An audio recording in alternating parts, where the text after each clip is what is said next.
தல்லாக்குளம் எலும்பு roast, market mutton நெஞ்சு chops, Simmakkal வெங்காய குடல், விளக்குத்தூண் ஜிகிர்தண்டான்னு மதுர உணவுகளை சாப்பிட பாண்டி பஜார் பசும்பொன் ரெஸ்டாரண்ட்டுக்கு வாங்க. நல்ல வெரைட்டியா ருசியா சாப்பிடலாம். Hola! Your train vacation to Europe starts from ₹99,999 only with GT Holidays, South India's #1 travel brand. Armstrong வெட்டப்பட்ட வீடியோ நம்ம பார்க்கவே இல்லை முதல்ல. ஓடியார வீடியோவை பார்த்தோம். அதை பார்த்தா 10 பேர் ஓடி போறாங்களே நம்ம சொன்னோம். திருவங்கடத்தோட என்கவுண்டருக்கு பிறகு காவல்துறை தரப்புல விளக்கம் தெளிவா கொடுத்திருந்தாங்க. இதை யாரு அட்டம் பண்ணது, யாரு இன்ஸ்ட்ரக்ஷன் கொடுத்தது, யாரு ஃபீல்டில் ஒர்க் பண்ணது, யார் அவுட் ஆஃப் ஃபீல்ட்ல இருந்து இதை எக்ஸிக்யூட் பண்ணது.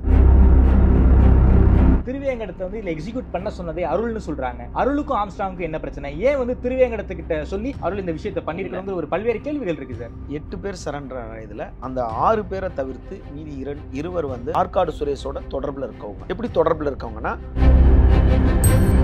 திருவேங்கடம் கூலிப்படை தான். திருவேங்கடத்தை ஆம்ஸ்ட்ராங்க கொலை செய்ய சொல்லி அதை பணம் கொடுத்தது யாரு? அதான் முதல்ல சொன்ன மாதிரி காவல்துறை விசாரணை போயிட்டு இருக்கும் போது ஆம்ஸ்ட்ராங் கொலை எடுக்கும் போது அங்க கட்சிக்கு வேலையே இல்லை. எல்லா கட்சிக்காரனும் அதுல இருக்கான் கூலிப்படையில. கரெக்டா? அதிமுக, பாஜக, இப்ப தமாக எல்லாம் வந்துருச்சு. ஆமா.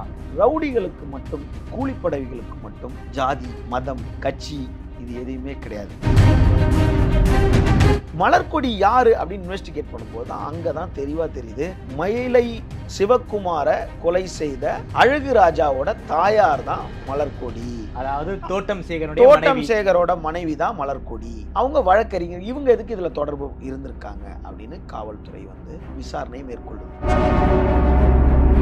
ஒரு மாநில தலைவருக்காக ஒரு சென்னை மாநகர காவல் ஆணையரே மாற்றப்பட்டிருக்காங்க. அப்போ அரசு எல்லாரும் எடுத்தோம் கௌதம் சொல்ற மாதிரி இதுல அரசு மேல பழிய சொல்றது கிடையாது. தன் கட்சி, அடுத்த கட்சி, எந்த கட்சியா இருந்தாலும் குற்றவாளிகள் கைது செய்யப்பட்டுக்கிட்டே தான் இருக்காங்க. ஆதன் தமிழர்களுக்கு அன்பு வணக்கம். இன்று நம்மோடு பத்திரிகையாளர் திருமிகு விமலேஸ்வரன் அவர்கள் உள்ளார்.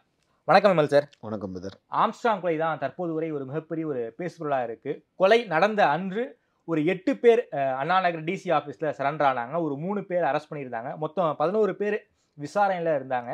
அதில் ஒருவர் என்கவுண்டர் செய்யப்பட்டார். என்கவுண்டர் செய்யப்பட்ட நபர் பேர் திருவேங்கடம். அந்த என்கவுண்டருக்கு பிறகு அந்த வழக்கினுடைய விசாரணை ரொம்ப வேகமாக போய்கிட்டு இருக்கு. நேற்றைக்கு மட்டுமே ஒரு 3 பேரை அரெஸ்ட் பண்ணியிருக்காங்க.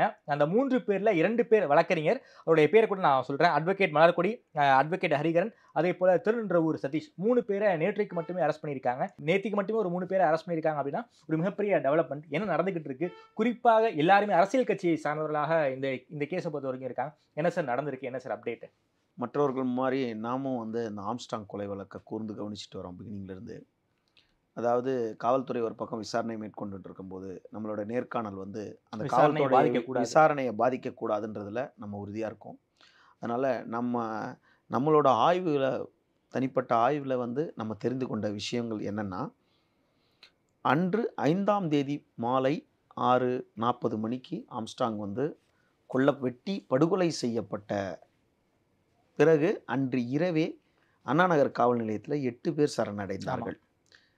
அந்த 8 பேர் சரணடைந்ததில் ஒரு நபர் 14ஆம் தேதி என்கவுண்டர் செய்யப்பட்ட திருவேங்கடம். அந்த 8 பேரில் அப்போதே நம்மளுடைய கேள்விகள் என்ன இருந்துச்சுன்னா, எல்லாரோட கேள்வி தான் நம்மளோட கேள்வி. 10 பேர் சிசிடிவி கேமராவில் ஓடுறாங்க, ஆனால் 8 பேர் சரண்டர் ஆகியிருக்காங்கன்றதை நம்ம வலியுறுத்தினோம் அன்று. அதன் தொடர்ச்சியாக அடுத்த 2 நாட்களில் 3 பேரை கைது செய்யப்பட்டாங்க. அப்போ 8 பேர் சரண்டர், 3 பேர், 11 பேர்.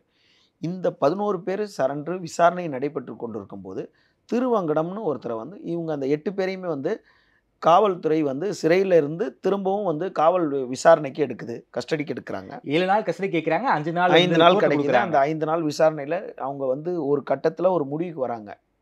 இதை யார் அட்டம் பண்ணது, யார் இன்ஸ்ட்ரக்ஷன் கொடுத்தது, யார் ஃபீல்டில் ஒர்க் பண்ணது, யார் அவுட் ஆஃப் ஃபீல்ட்லேருந்து இதை எக்ஸிக்யூட் பண்ணுது அப்படின்றத காவல்துறை டீப்பாக விசாரிக்குது.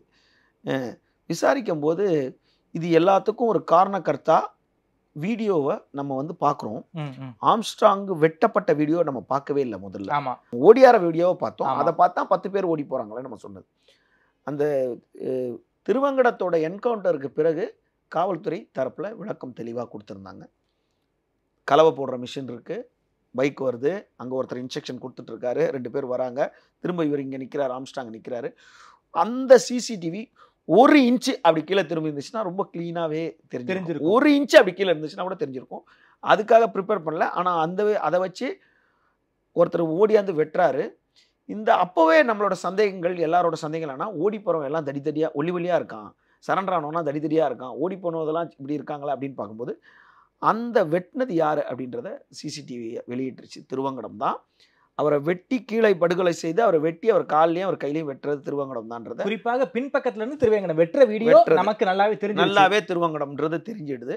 அதுக்கு உடல் மொழி நம்மளுக்கு அதை பார்க்கும்போது தெரியும். குறிப்பா திருவேங்கடத்தை வந்து இதுல எக்ஸிக்யூட் பண்ண சொன்னதே அருள்னு சொல்றாங்க. அருளுக்கும் ஆம்ஸ்ட்ராங்குக்கும் என்ன பிரச்சனை? ஏன் வந்து திருவேங்கடத்துக்கிட்ட சொல்லி அருள் இந்த விஷயத்தை பண்ணிருக்கணுங்கிற ஒரு பல்வேறு கேள்விகள் இருக்கு சார். 8 பேர் சரண்டர் இதுல அந்த 6 பேரை தவிர்த்து மீதி இருவர் வந்து ஆம்ஸ்ட்ராங், அதாவது ஆற்காடு சுரேஷோட தொடர்பில் இருக்கவங்க. எப்படி தொடர்பில் இருக்கவங்கன்னா ரத்த சம்பந்தமா வராங்க. ரத்த சம்பந்தம்னா தன்னோட சகோதரர் பொன்னைபாலு ஒன்று, பொன்னைபாலு ஒரு கேரக்டர். அதுக்கு கூட இருக்க அந்த அருள்ன்ற கேரக்டர் வந்து அவருடைய அக்கா கணவர் தான் பொன்னைபாலு. அருளோட அக்கா கணவர் தான் பொன்னைபாலு. மீதி இருக்க 6 பேர்ல இவங்க யாருமே அப்போதைக்கு வெளியே தெரியல. இவங்க நேரடி ஆற்காடு சுரேஷுக்கு ஒரு வகையில் தெரிஞ்சவங்களா இருந்தாலும் மற்றவங்க ஆற்காடு சுரேஷ் தெரியல. இப்போ இந்த என்கவுண்டர் பண்ணுற திருவங்கடத்தை நம்ம ட்ராக் பண்ணும்போது திருவங்கடம் யார், திருவங்கடத்துக்கு ஆற்காடு சுரேஷுக்கு என்ன உறவுன்னு பார்த்தா எதுவுமே கிடையாது. ஏன்னு கேட்டால் இந்த 8 பேரில் குறிப்பிட்டு இந்த இடத்துல நம்ம பதிவு பண்ணி தான் ஆகணும். 8 பேரில் 6 பேர் மட்டும்தான் ஆற்காடு சுரேஷோட சமூகமாக இருக்கிறாங்க, ஷெட்யூல் ட்ரைப். மீதி 2 பேர் வந்து ஷெட்யூல், அதில் கூட இவங்க உறவாக இல்லை. ஆனால் இதில் எங்கே ஒற்றுமையாக இருக்குன்னா யார் இந்த திருவங்கடம் அப்படின்னா திருவங்கடத்தோட தந்தை பேர் கண்ணன். அவருடைய சொந்த ஊர் எதுன்னா வேலூர் டிஸ்ட்ரிக்ட் காட்பாடி தாலுக்காக்குள்ள உள்ள இருக்க கீரை சந்து வில்லேஜ்னு ஒரு வில்லேஜ் இருக்கு. கீரை சந்து கிராமம்னு ஒரு ஊர் இருக்கு. அந்த ஊரில் நடுத்தருவை சேர்ந்தவர் தான் கண்ணன். கண்ணனோட மகன் தான் திருவேங்கடம். அப்போது இவங்க எல்லாம் ஒரே டிஸ்ட்ரிக்ட்குள்ளே வந்துடுறாங்க. இதில் ஒரு பியூட்டி என்னன்னு பார்த்தீங்கன்னா பொன்னை காவல் நிலைய எல்லைக்குட்பட்ட பகுதியில் தான் இந்த கீரை சந்து இதுவும் வருது. பொன்னை. ஆமாம். இதில் ஒரு குறிப்பிட்ட ஒரு விஷயம்னு பார்த்தீங்கன்னா 2010ஆம் ஆண்டில் கொடுங்காயம் விடுவித்தல் ஒரு வழக்கை வந்து சந்திக்கிறாரு திருவங்கடம். அந்த வழக்கு பொன்னையில் வேலூரில் பொன்னை காவல் நிலையத்தில் பதிவு செய்யப்பட்ட வழக்கு. வழக்கோட எண் வந்து 12/2010. அப்போ அவர் மேலே பதிவு செய்யப்பட்ட வழக்குகள் பிரிவுன்னு பார்த்தீங்கன்னா 147, 148, 323, 324, 506/2 IPC இது போன்ற வழக்கில் கைது செய்யப்படுறார். 2010 கைது செய்யப்பட்ட உடனே அங்கேருந்து மீட்டு நீ அங்கே இருக்கவே வேண்டான்னு அவரை கூட்டிகிட்டு வராங்க. அவங்க இருக்கிற இடம் எந்த இடம்னு கேட்டால் நம்பர் 3/17 காமராஜர் ஸ்ட்ரீட்டு, பெரியார் நகர், நந்தம்பாக்கம், குன்றத்தூர், சென்னை 69 விலவசில் இருக்கிறாங்க. இங்கே வந்த உடனே அவர் என்ன பண்ணுறாரு, உடனடியாக குன்றத்தூரில் அடுத்த ஒரு ஆண்டுலேயே குன்றத்தூர் காவல் நிலையத்தில் 2011 ஒரு தகராறு கேஸில் உள்ளே போயிடுறார். கிரைம் நம்பர் 345/2011 செக்ஷன் 324 506/2 வந்து அவரை ரிமாண்ட் பண்ணுறாங்க. அதை முடிச்சுட்டு அண்ணன் வெளியே வராரு. வந்த உடனே 2013ஆம் ஆண்டே மாங்காடு காவல் நிலையத்தில் அவர் மேலே ஒரு வழக்கு பதிவுப்படுது. அந்த மாங்காட்டில் ஒரு பெரிய சம்பவத்தில் ஈடுபடுறார். அந்த மாங்காடு காவல் நிலையத்தில் அவர் மேலே பதிவு செய்திருக்கப்பட்ட வழக்கோட எண் வந்து 904/2013. செக்ஷன் வந்து 294B, 341, 427, 506/2 IPC. அப்போது இவருக்கு இதில் ஒரு விஷயம் நீங்கள் கூர்ந்து கவனிக்கணும். ஆற்காடு சுரேஷ் ரவுடி, பொன்னைபாலு ஆற்காடு சுரேஷோட வலதுகரம், அவரும் ஒரு சின்ன ரவுடியாக கூட எடுத்துக்கலாம். அவர் அதை தான் நான் நினச்சாரு. ஆனால் திருவங்கடம் ரவுடி இல்லை, கூலிப்படை. கொலை முயற்சிகளுக்கு நிறைய இருக்கு அவர் மேலே. கூலிப்படை. அப்போ 2013க்கு அப்புறம் அதில் வெளியே வராரு. வந்த உடனே முதல் கொலை வழக்கில் போகிறார். பாலச்சந்தர், என் நினைவு சரியாக இருந்தால் பாலச்சந்தர். அந்த வழக்கோட எண் வந்து 727/2013. அவர் மேலே 6 பிரிவில் வழக்கு பதிவு செய்கிறாங்க. 120B சிறையிலேருந்து சிட்டம் திட்டிட்டு வந்து 120D அதெல்லாம் சிறையிலேருந்து திட்டம் போட்டு வெளியே வந்து அட்டன் பண்ணுறது கான்ஸ்பிரசி. ஆமாம். அதுக்கப்புறம் 147, 148, 149, 302. அதுக்கப்புறம் ஆமாம் 494 அந்த ஒரு பிரிவில் 2013 முதல் கொலை வழக்கில் போகிறார். ஓகே. கொலை வழக்கில் போயிட்டு வரும்போது இப்போது ஆம்ஸ்ட்ராங் கொலை எடுக்கும்போது அங்கே கட்சிக்கு வேலையே இல்லை, எல்லா கட்சிக்காரனும் அதில் இருக்கான் கூலிப்படையில். ஆமா. கரெக்டா? அதிமுக, பாஜக, இப்போ தமாகலாம் வந்துருச்சு. ஆமா. ஓகேங்களா? அதனால ரவுடிகளுக்கு மட்டும், கூலிப்படைகளுக்கு மட்டும் ஜாதி, கட்சி, மதம், கட்சி இது எதுவுமே கிடையாது. அவங்களுக்கு ஓகே, கட்சி பழக்கம், ஜாதி பழக்கம் அப்படிலாம் கிடையாது. சிறை பழக்கம் மட்டும்தான். ஓகே. சிறை பழக்கம். அப்படி வந்த சிறை பழக்கத்தில் தான் இந்த 2013 இந்த வழக்கில் சந்திக்கிறார். இதற்கு நடுவில் காவல்துறை என்ன சொல்லுது? திருவங்கடம் இறந்ததுக்கு அப்புறம் 2015ஆம் ஆண்டு வெங்கலுக்கு பக்கத்தில் இருக்க தாமரைப்பாக்கத்தில் நடந்த தென்னரசு கொலையில் அவர் சம்மந்தப்பட்டிருக்காரு. 2 கொலை வழக்கு அவர் மேலே இருக்கு அப்படின்னு சொல்கிறாங்க. திருவங்கடத்தை இருக்குன்னு காவல்துறை தரப்பில் சொன்னாலும் அப்போது கைது செய்யப்பட்ட குற்றவாளிகளில் திருவங்கடம் இல்லை. அந்த வழக்கில் திருவங்கடம் இருக்கிறதா நம்மளுக்கு தெரியல. காவல்துறை அந்த வழக்கில் தென்னரசு இருக்கிறாரு, தென்னரசு கொலை வழக்கில் திருவங்கடம் இருக்கிறாருனால அப்போது அந்த குற்றவாளிகளாக சரண்டர் ஆனவங்களோ கைது செய்யப்பட்ட பேரில் திருவங்கடம் கிடையாது. இது உறுதி செய்யப்பட்டது ஊடகங்கள் வாயிலாக. இப்போது கூட தற்போது நம்ம வலைதளத்திலேயோ அதில் எடுத்து பார்த்துக்கலாம், அதில் திருவங்கடம் பேர் இல்லை. ஆனால் அதில் பேர் இல்லைன்றதுக்காக திருவங்கடம் நல்லவர் கிடையாது. காவல்துறை அதை சொல்லியிருக்குன்னா அது திருவங்கடம் நல்லவர் கிடையாது.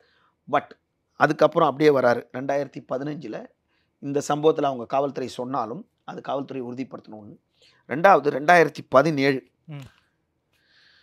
இந்த பிரச்சனையே ஜாஸ்தி ஆகிட்டு இருக்கும்போது அதே குன்றத்தூர் காவல் நிலையத்தில் 1535 கிரைம் நம்பர் 1535/2017 அவர் மேலே 110 போட்டு சிஆர்பிசியில் அவரை ரிமாண்ட் பண்ணுறாங்க. 110 போட்டு விட்றாங்க. தெரியல, குண்டாஸ் போட்டு வெளியே விடுறது தானே, எப்போ வேணால் நேராக தூக்கிட்டு போய் உள்ளே போட்டுருவாங்க எதனா ஒரு சின்ன அலிகேஷன் சொன்னால். அப்போது இவர் மேலே ஹிஸ்ட்ரி ஷீட் ரவுடி ஆகிடுரு. 110 போடுறாங்கன்னா ஹிஸ்ட்ரி ஷீட் ரவுடி தானே கொண்டு வந்துட்டாங்கல்ல, ஹெச்எஸ்ஸாக தான் ஆயிடுறாரு. இவர் ஆல்ரெடி குன்றத்தூர் காவல் நிலையத்தோட ஹெச்எஸ் தான். இதற்கு நடுவில் இவர் என்ன பண்ணுறாரு, அதில் வெளியே வராரு. 2018 அதே குன்றத்தூர் காவல் நிலையத்தில் அவர் மேலே இன்னொரு வழக்கு பதிவு பண்ணப்படுது. வேலூர் பொன்னையிலையும் வழக்கு பதிவு பண்ணப்படுது. பொன்னையில் என்ன பண்ணுறாரு, கிரைம் நம்பர் 52 2018 294B ஐபிசின்னு ஒரு வழக்கு பதிவு பண்ணுறாங்க பொன்னை காவல் நிலையத்தில் 294B அப்படின்னு. அதே 2018 குன்றத்தூர் காவல் நிலையத்தில் 563 392 ஐபிசியில் அவரை ரிமாண்ட் பண்ணுறாங்க 2018. அப்போ இவ்வளோ ட்ராக் அவர்கிட்ட இருக்குது.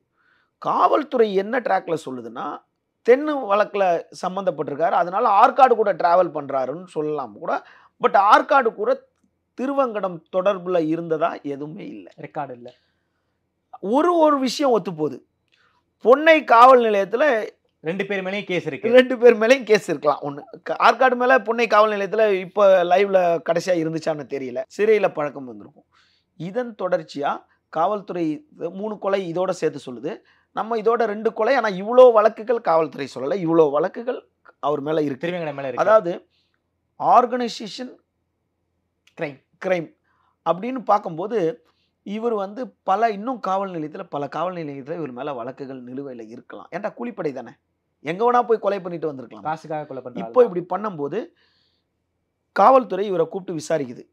நீ தானே வெட்டின? ஆமாம். நீ தானே. இப்போ நீ என் கூட யார் தங்கினா, நீங்கள் எந்த இடத்துல தங்குனீங்க, நீங்கள் எவ்வளோ பேர் உங்க கூட தங்கியிருந்தாங்க, ஓகே, எத்தனை நாள் தங்கியிருந்தீங்க, எப்படி பிளான் போட்டீங்க, யார் யார் உண்மையாக ரியல் அக்யூஸ்ட், யார் யார் ஃபேக் அக்யூஸ்ட் அப்படின்னு காவல்துறைக்கு ஆம்ஸ்ட்ராங் கொலையை அடுத்து காவல்துறை உயரதிகாரிகள் பெரிய அதிகாரிகள் மாற்றப்பட்டாங்க.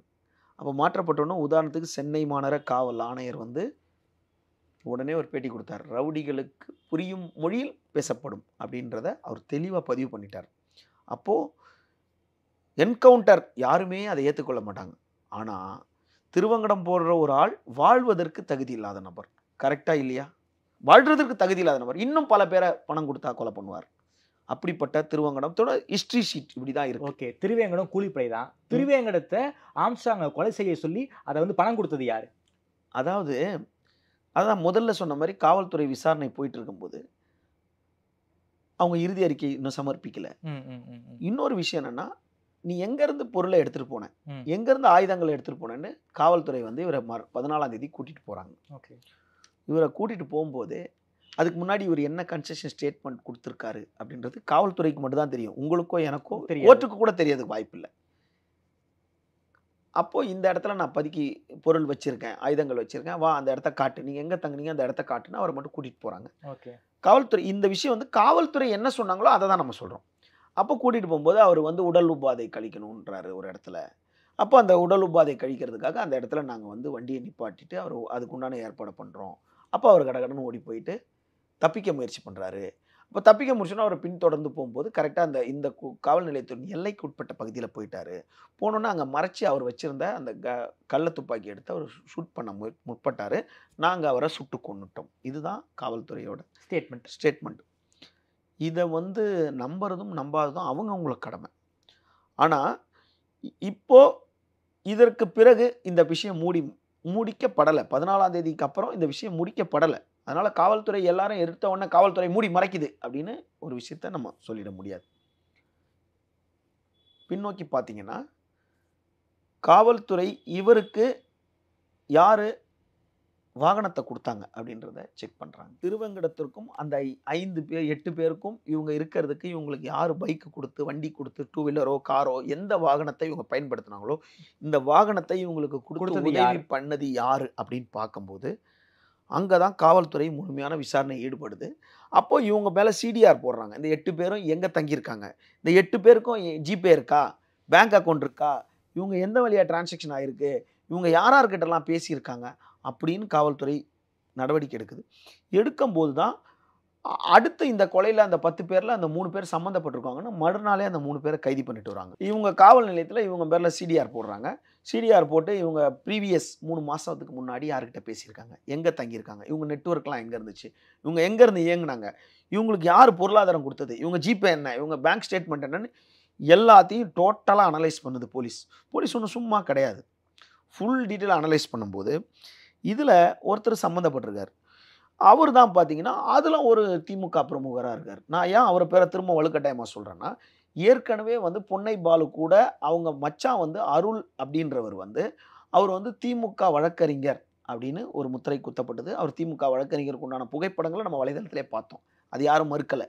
திமுக வழக்கு இப்போ ரஜினி ரசிகர், கமல் ரசிகர், அஜித் ரசிகர், விஜய் ரசிகர்னா அவங்க பண்ணுற தப்புக்கெல்லாம் அஜித் விஜய் பொறுப்பாயிட மாட்டாங்கல்ல, ஆயிடுவாங்களா என்ன? நிச்சயமா. அதே போன்று தான் இவர் திமுகலாம் அந்த பக்கம் வழக்கறிஞராக இருந்திருக்காரு. அருள் வழக்கறிஞர்னா பெரிய வழக்கறிஞராக ஏதோ கோர்ட்டில் பெடிஷன் போடுறதா அந்த வழக்கறிஞராக. இவருக்கு ஒரு ஓட்டுநர் வச்சுருந்துருக்கார்.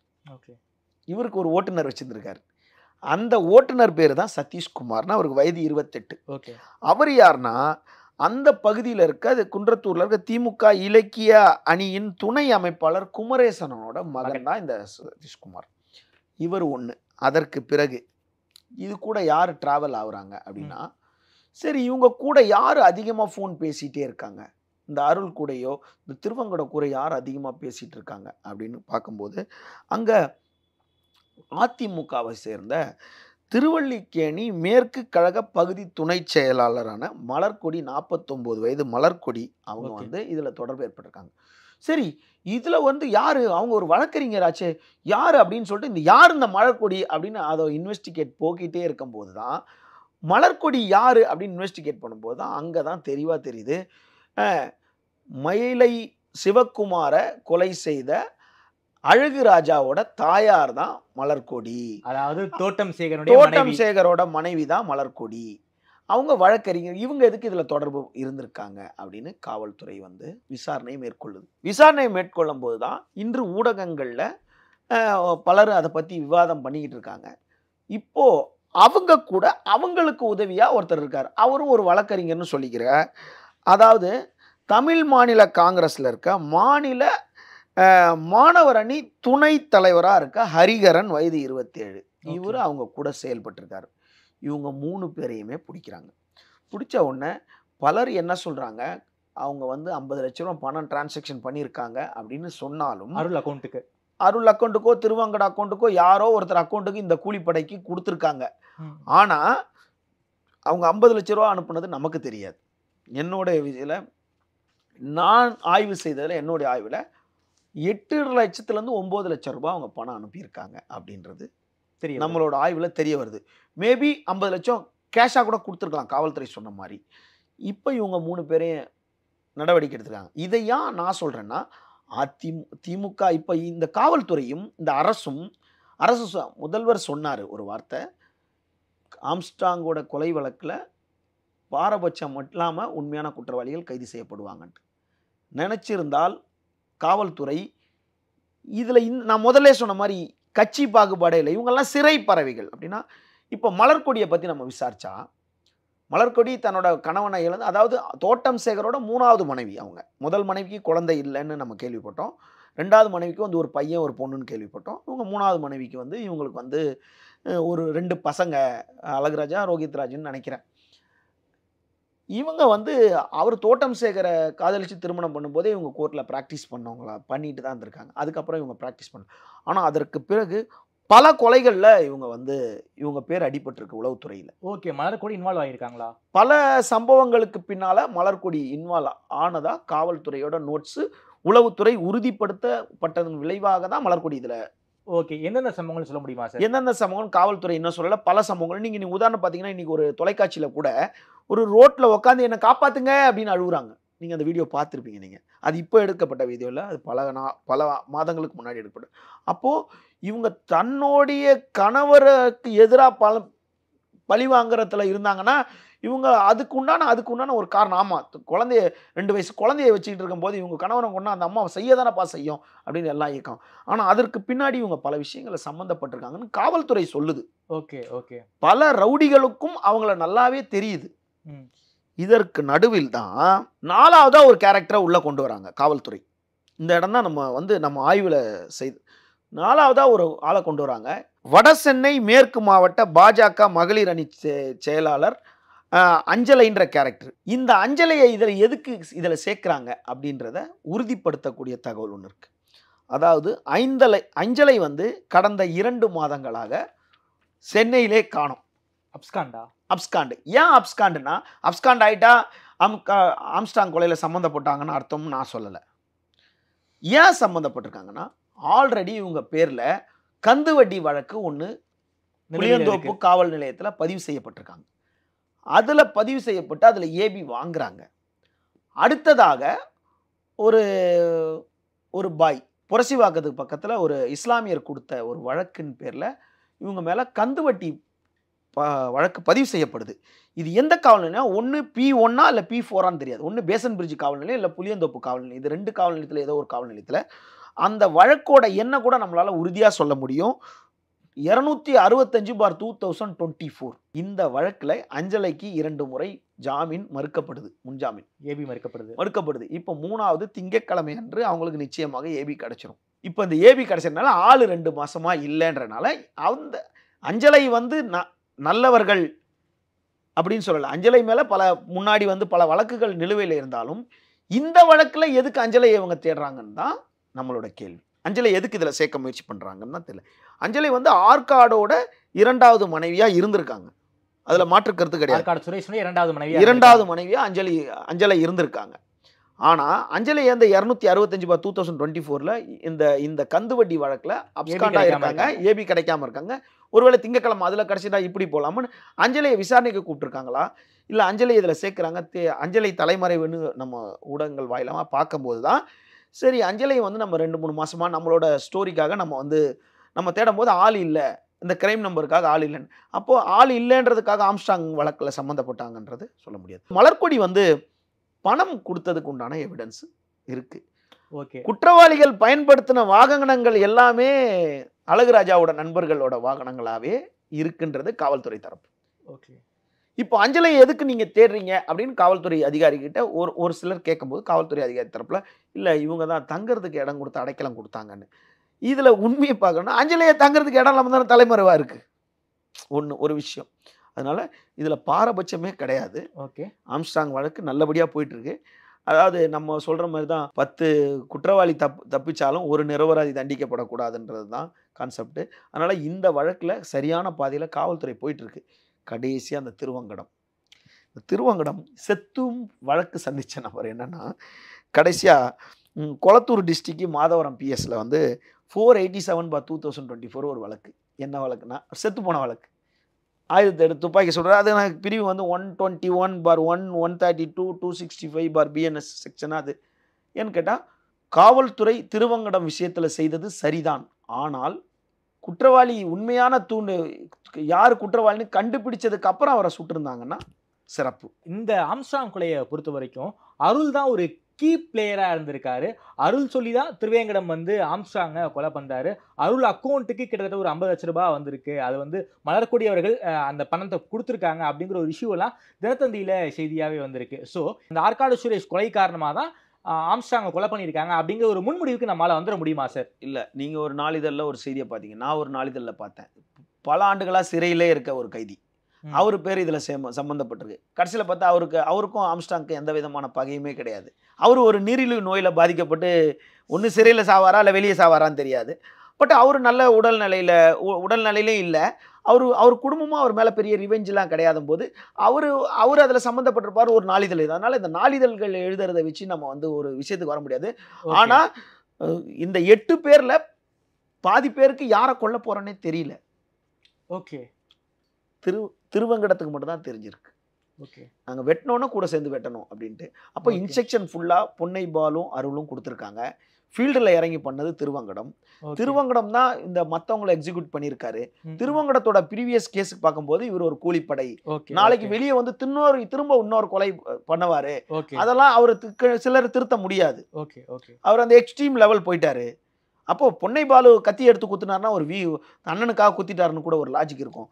அப்போ இவர் வந்து ஒரு சம்பவம் பிளான் பண்ணியிருக்காரு முழுசா. இதுக்கு பின்னணி ஃபுல்லாக அந்த ஆளை கூப்பிட்டது எல்லாருமே அவராக இருக்குன்னு இந்த விசாரணை போயிட்டு இருக்கு. இன்னும் முடிவுக்கு வரல. அடுத்து இந்த விசாரணை அடுத்த கட்டத்தை எப்படி நகருதுன்றதை நம்ம பார்ப்போம். இந்த கேஸை பொறுத்த வரைக்கும் பொன்னை பாலு அருள் இவங்க 2 பேர் தான் வந்து கூலிப்படையை வச்சு எக்ஸிக்யூட் பண்ணியிருக்காங்க. இவங்க அக்கௌண்ட்டுக்கு பணம் மலர்கொடி போட்டிருப்பதாக நீங்கள் சொல்கிறீங்க. ஆற்காடு சுரேஷுடைய கொலையின் காரணமாக தான் இங்கே வந்து ஆம்ஸ்ட்ராங் வந்து பழி வாங்கியிருக்காங்க அப்படின்னா இவங்க 2 பேருடைய ஃபேமிலி இஷ்யூ, அதன் காரணமாக தான் இங்கே கொலை நடந்திருக்கு.